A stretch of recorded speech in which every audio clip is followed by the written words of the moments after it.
नमः। ॐ यक्षाय नमः। ॐ कुबेराय नमः। ॐ वैश्रवणाय नमः। ॐ धनधान्याधिपतये नमः। नमः नमः। ॐ यक्षाय नमः। ॐ कुबेराय नमः। ॐ वैश्रवणाय नमः। ॐ धनधान्याधिपतये नमः। नमः नमः।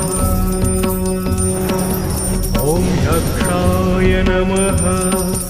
ॐ कुबेराय नमः। ॐ वैश्रवणाय नमः। ॐ धनधान्या